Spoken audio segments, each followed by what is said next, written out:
Hello बच्चों, नमस्कार। आप लोग देख रहे हैं यूट्यूब चैनल MCI और मैं हूं विकास त्रिपाठी। बच्चों, आज हम लोग कक्षा 10 में विषय गणित में चैप्टर नंबर 6 त्रिभुज के बारे में पढ़ेंगे। एक्सरसाइज 6.2 देखते हैं। प्रश्न नंबर 9। ABCD एक समलंब है जिसमें AB समांतर DC है। इसके विकर्ण बिंदु O पर प्रतिच्छेद करते हैं। दर्शाइए कि AO बटे BO बराबर CO बटे DO। ये हमें सिद्ध करना है। बच्चों, ये सैद्धांतिक प्रश्न है, इसको प्रमेय की तरह हेडिंग डाल के हल करना है। तो सबसे पहले चित्र बनाते हैं। ABCD एक समलंब है, एक समलंब बना लीजिए।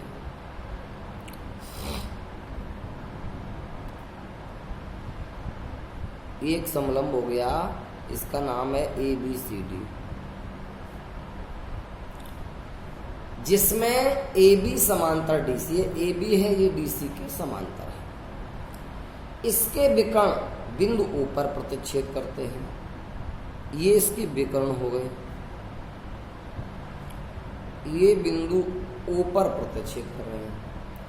आपको दर्शाना है AO बटे BO, AO बटे BO बराबर CO बटे DO। ये सिद्ध करना है। तो सबसे पहले हेडिंग आती है दिया है।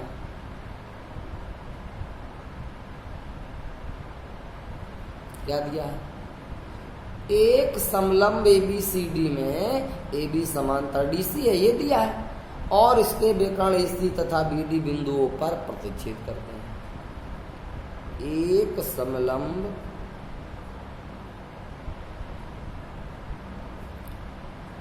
ABCD में AB समांतर DC है तथा विकर्ण AC और BD बिंदु O पर प्रतिच्छेद करते हैं। बिंदु O पर प्रतिच्छेद करते हैं और हमें सिद्ध क्या करना है? सिद्ध करना है AO बटे BO, ये ऊपर लिखा हुआ था, AO बटे BO बराबर CO बटे DO। ये सिद्ध करना है। बच्चों, इसमें थोड़ी सी रचना की भी आवश्यकता पड़ेगी। रचना में हमें बिंदु O से या तो इस तरफ समांतर रेखा खींचनी है AB या DC के, या फिर इस तरफ। हमने इस तरफ एक समांतर रेखा खींची, ये AB के समांतर रेखा। रचना में लिखेंगे बिंदु O से OP समांतर AB खींची।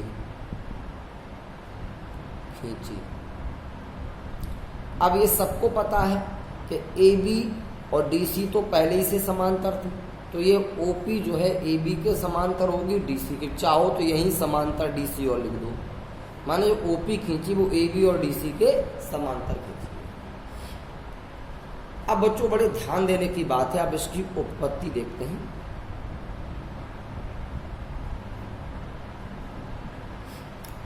हमने OP रेखाखंड AB के समांतर खींचा है, तो आप देख रहे हैं त्रिभुज ABC बन गया, जिसमें ये रेखाखंड है।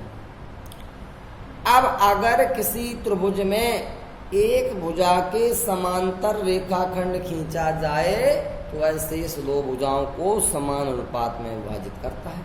ऐसा थेल्स प्रमेय में था। तो लिखेंगे त्रिभुज ABC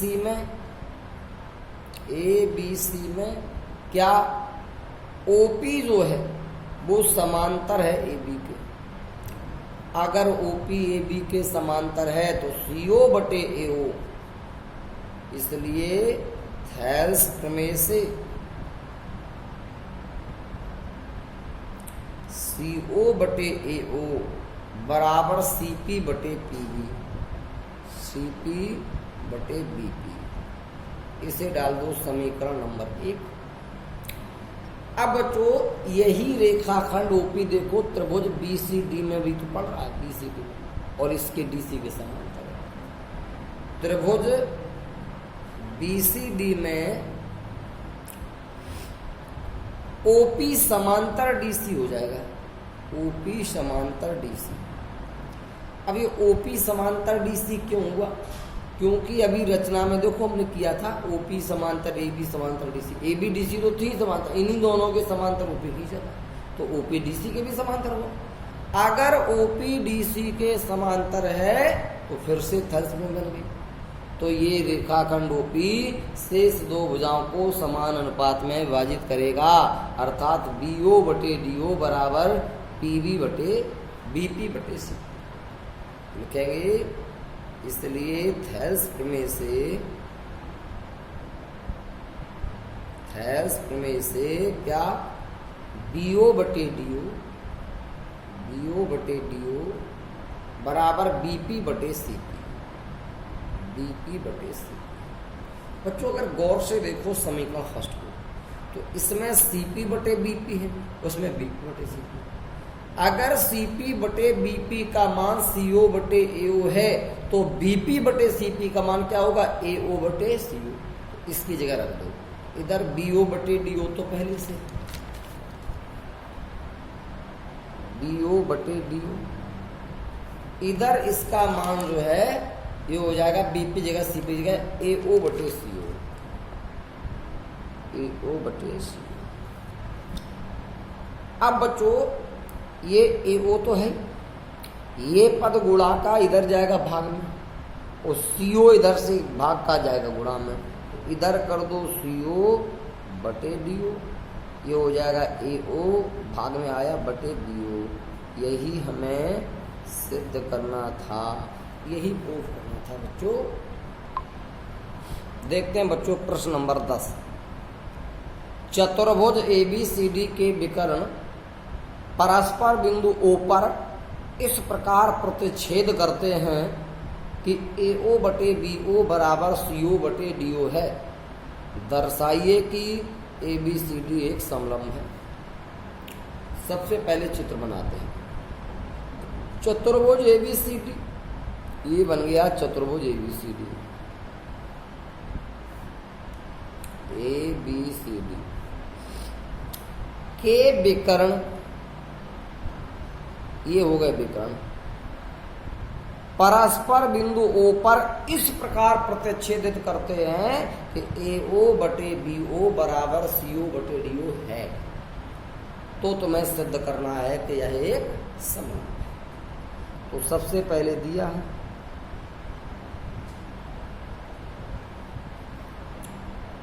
चतुर्भुज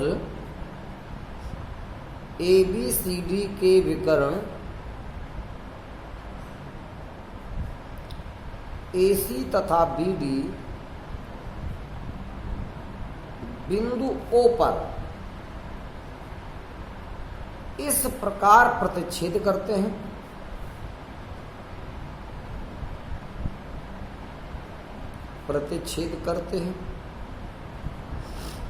कि एओ बटे बीओ बराबर सीओ बटे डीओ है।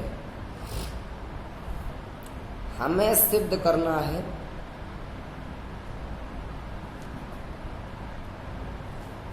कि एबीसीडी एक समलंब है।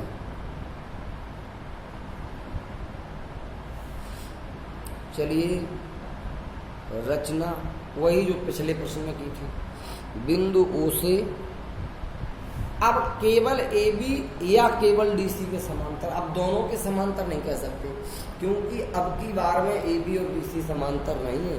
पिछले प्रश्न में AB DC समांतर थे। तो रचना में हमने बिंदु O से OP समांतर AB खींची, चाहे AB के समांतर खींचना चाहे DC के समांतर। उत्पत्ति बच्चों ध्यान से देखेंगे सभी।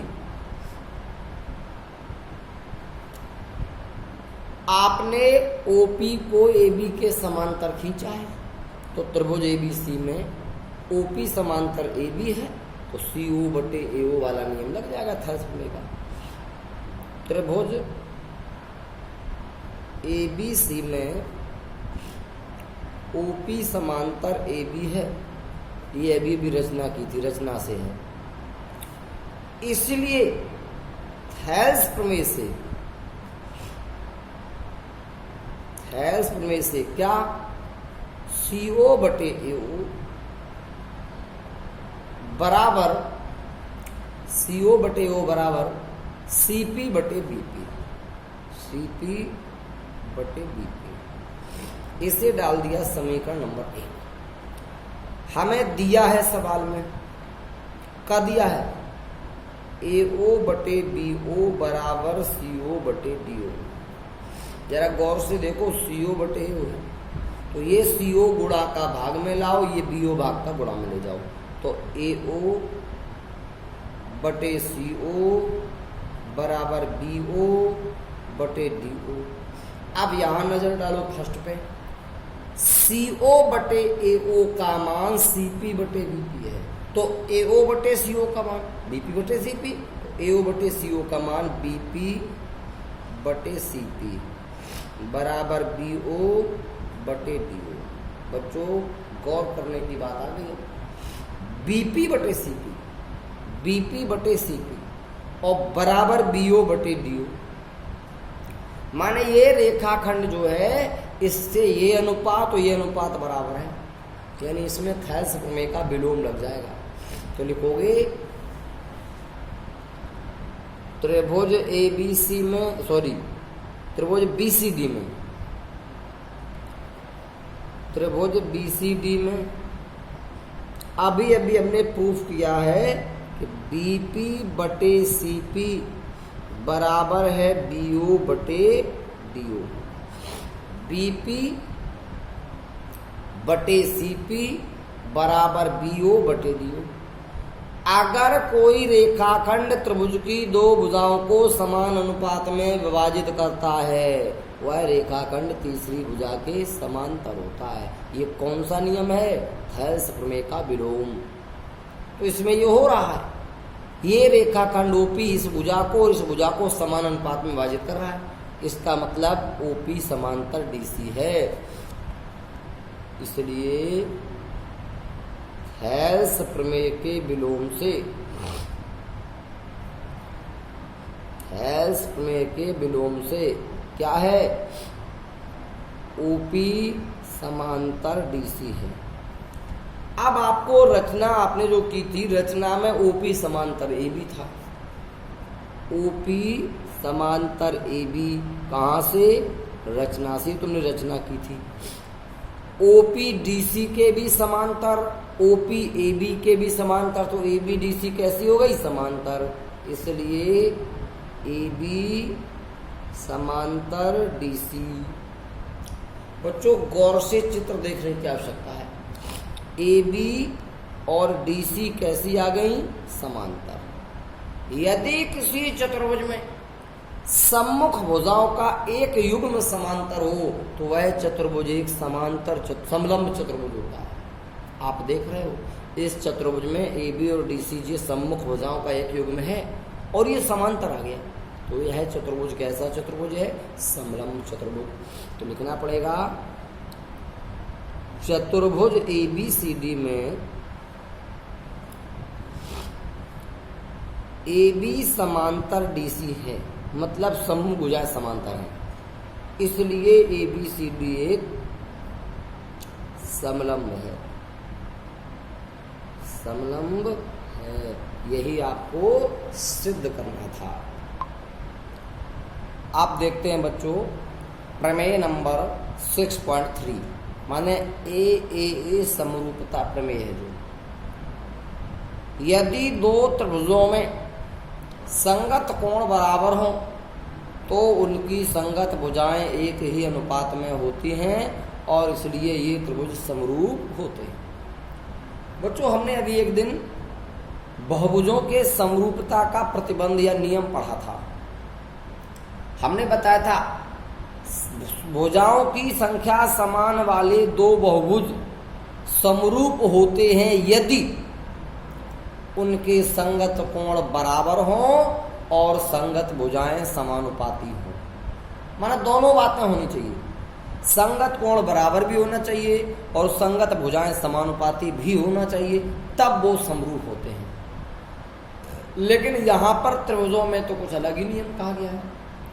यदि दो त्रिभुजों में संगत कोण बराबर हो, बस बराबर हो केवल, तो उनकी संगत भुजाएं एक ही अनुपात में होती है, मतलब तो भी समानुपाती होती हैं, हो चाहे ना हो, होती हैं, और इसलिए त्रिभुज समरूप होते हैं। तो आइए इस बात को प्रमाणित करते हैं, सिद्ध करते हैं। क्या वास्तव में जब त्रिभुजों के संगत कोण बराबर हों तो क्या संगत भुजाएं एक ही अनुपात में होती हैं? ये अपने आप एक ही अनुपात में आ जाती हैं क्या? आइए इसे चेक करते हैं। सबसे पहले चित्र बना लें। यदि दो त्रिभुजों में, दो त्रिभुज बना लो,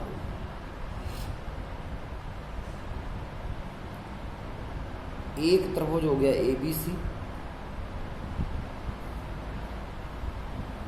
दूसरा त्रिभुज हो गया PQR,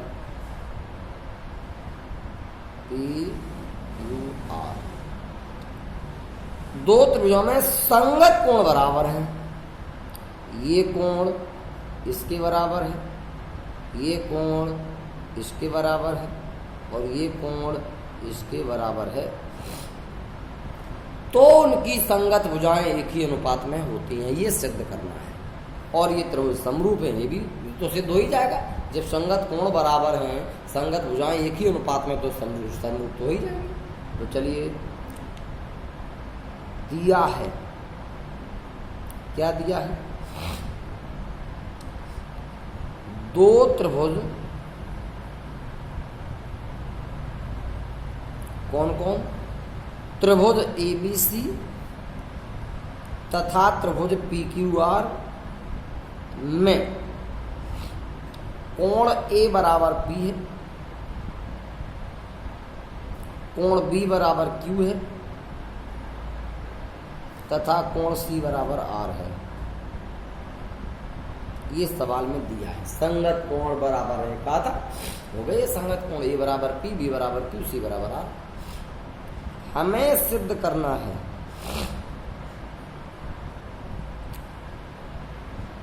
हमें सिद्ध करना है क्या कि इनकी संगत भुजाएं समानुपाती होंगी।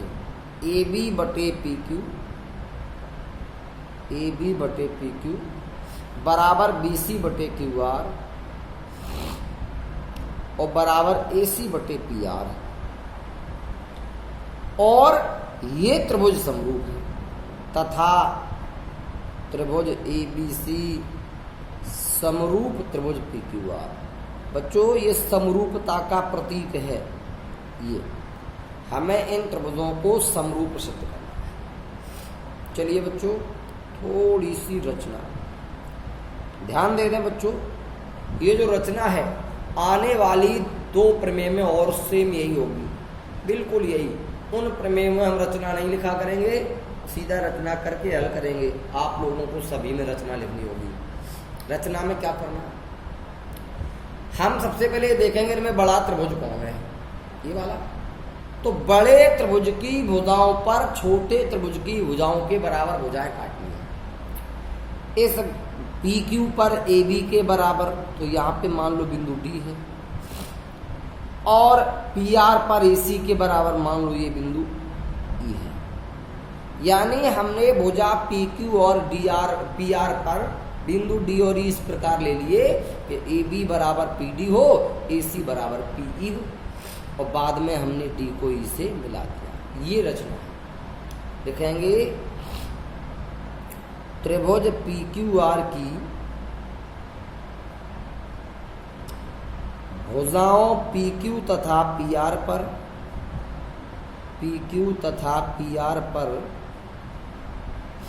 बिंदु D तथा E इस प्रकार लिए, बिंदु D तथा E इस प्रकार लिए कि AB बराबर PD तथा AC बराबर PE है, AC बराबर PE है, और डी को ई से मिलाया, डी को ई से मिलाया। ये हमारी रचना संपूर्ण हो गई।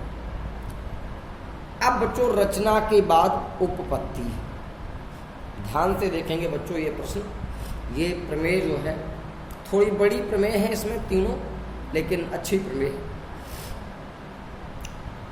हम सबसे पहले जरा नजर डालें इस त्रिभुज पर और ये छोटे वाले त्रिभुज पर। आपने अभी अभी रचना में देखा ए बी बराबर ए पी डी है। अभी देखो ए बी बराबर पी डी, ए सी बराबर पी भी दिख रहा है। कोण ए बराबर पी ये हमारे प्रश्न में दिया हुआ था, तो फिर ये छोटे वाले त्रिभुज तो समरूप हो गए। अगर ये त्रिभुज समरूप हो गए, सॉरी सर्वांग सम, अगर ये सर्वांग सम हो गए तो हम कह सकते हैं कि कोण बी बराबर किसके होगा, डी के। कोण सी बराबर किसके होगा, ई के, क्योंकि सर्वांग सम त्रिभुजों के संगत कोण यानी संगत भाग बराबर होते हैं। तो बी बराबर डी हो जाएगा, सी बराबर ई हो जाएगा। चलिए इतना लिख लेते हैं। त्रिभुज ए बी सी तथा त्रिभुज पी डी ई में हमने पाया ए बी बराबर पी डी, ए बी बराबर पी डी। ये कहाँ से प्राप्त हुआ, रचना से। इसके बाद कोण पी ए बराबर पी, ए बराबर पी कहाँ से प्राप्त हुआ, ये दिया है। और इसके बाद ए सी बराबर पी ई, ए सी बराबर पी ई, ये हमें रचना से प्राप्त हुआ है। रचना में ए सी बराबर पी था। साइड एंगल साइड यानी ऐसे एस सर्वांग समता नियम से, एस ए एस सर्वांग समता नियम जो हमने कक्षा 9 में पढ़ा था, इस नियम से ये दोनों त्रिभुज सर्वांग सम हो गए। त्रिभुज ए बी सी सर्वांग सम त्रिभुज पी डी ई। अगर ये त्रिभुज सर्वांग सम हो गए तो कोण बी डी के बराबर होगा, सी बराबर ई होगा। इसलिए कोण बी बराबर ई तथा कोण सी बराबर बी बराबर डी और सी बराबर कोण ई। कोण बी बराबर डी और सी बराबर बी क्यू के भी तो बराबर था, सी आर के भी बराबर तो था। तो जहां बी है वहां क्यू लिख दो, जहां सी है वहां लिख दो। तो बी को लिख दो क्यू बराबर डी तथा सी को लिख दो आर बराबर ई। ये दिया है से ले लिया हमने, दिया है मैं बी बराबर क्यू था तो बी को क्यू लिख दिया, दिया है मैं सी बराबर आर था तो सी को आर लिख दिया। अब बच्चों जरा चित्र देखने की आवश्यकता है। डी बराबर क्यू आ गया, सी बराबर ई बराबर आर आ गया। जब क्यू और डी कोण बराबर हैं, ई और आर और ई बराबर हैं, तो ये रेखाएं कैसी होंगी, समांतर। क्योंकि इन दो रेखाओं को ये त्रियक रेखा काट रही है, तो ये संगत कोण है। संगत कोण अगर बराबर हो तो रेखाएं समांतर होती हैं। तो इसलिए डीई समांतर क्यू आर, माने डीई रेखा, ये वाली रेखा क्यू आर के समांतर है। बच्चों अगर ये रेखा इसके समांतर है तो इस त्रिभुज में तो थेल्स प्रमेय लागू हो जाएगी। अब ध्यान देने की बात है कि थेल्स प्रमेय में वैसे मुख्य नियम तो एक है, पी डी बटे डी क्यू बराबर पी ई बटे ई आर। हमने इसमें दो निष्कर्ष और निकाले थे, हम अब उनको सीधे प्रयोग करेंगे, अब उनको निकाल के नहीं दिखाएंगे। तो निष्कर्ष कौन सा, पी डी बटे पी क्यू और बराबर पी ई बटे पी आर। तो यहां पर हम लिखेंगे त्रिभुज पी क्यू आर में, त्रिभुज पी क्यू आर में डीई समांतर क्यू आर है, इसलिए पी डी बटे पी क्यू बराबर पी ई बटे पी आर। देखो ये है, पी डी बटे पी क्यू बराबर पी बटे पी आर। बच्चों पी डी का मान तो ए बी है, पीई का मान ए सी है, तो पी डी को ए बी, पी को ए सी, इसको ए बी बटे पी क्यू, इसको ए सी बटे पी आर। ये मान कहाँ से आए? रचना से। रचना में था ये, रचना से। इसे बच्चों समीकरण नंबर 1 डाल दिया। गौर करने की बात आ गई। अब ए बी बटे पी क्यू और ए सी बटे पी आर का मान बराबर है ए बी बटे पी क्यू और ए सी बटे पी आर बराबर है। क्या हम इसी प्रकार ए बी बटे पी क्यू बराबर बी सी बटे क्यू आर से तो नहीं कर सकते? जैसे हमने ए बी बटे पी क्यू बराबर ए सी बटे पी आर कर लिया, बिल्कुल कर सकते हैं। यहाँ लिख देंगे इसी प्रकार हम सिद्ध कर सकते हैं क्या? ए बी बटे पी क्यू बराबर बी सी बटे क्यू आर। समीकरण नंबर 2। बच्चों फर्स्ट और सेकंड से देखो, ए बी बटे पी क्यू बी सी बटे क्यू आर और ए बी बटे पी क्यू ए सी बटे पी आर बराबर है, और ये तीनों अनुपात बराबर है। तो समीकरण फर्स्ट सेकंड से ए बी बटे पी क्यू बराबर बी सी बटे क्यू आर, और यही ए बी बटे पी क्यू ए सी बटे पी आर के बराबर है। तो ये पहली बात प्रूफ हो गई कि हमारी संगत भुजाएं भी एक ही अनुपात में है। जो हमें सिद्ध करना था कि सभी भुजाएं एक अनुपात में है। अब आपने देखा कि त्रिभुज एबीसी और पी क्यू आर में संगत कोण तो पहले ही बराबर थी, ये भुजाएं समानुपात में हो गई। इसका मतलब त्रिभुज कैसे होंगे? समरूप। तो लिखेंगे त्रिभुज एबीसी तथा त्रिभुज पी क्यू आर में क्या पाया? संगत कोण बराबर। कोण ए बराबर पी, बी बराबर क्यू और सी बराबर आर। ये सवाल में ही दिया था आपको, तथा ये आपने सिद्ध कर लिया ए बी बटे पी क्यू बराबर बी सी बटे क्यू आर बराबर ए सी बटे पी आर। अगर किसी त्रिभुज के संगत कोण बराबर हो, संगत भुजाएं समानुपाती हो, तो त्रिभुज कैसे होंगे? समरूप। वो नियम जो मुख्य था उसके अनुसार। इसलिए त्रिभुज ए बी सी समरूप त्रिभुज पी क्यू आर। ये दूसरा भाग भी प्रूफ हो गया। पहला ये था और दूसरा ये हो गया। आज के लिए बच्चों इतना ही। अगली 2 प्रमेय देखेंगे अगले कल के वीडियो में। नमस्कार बच्चों, धन्यवाद।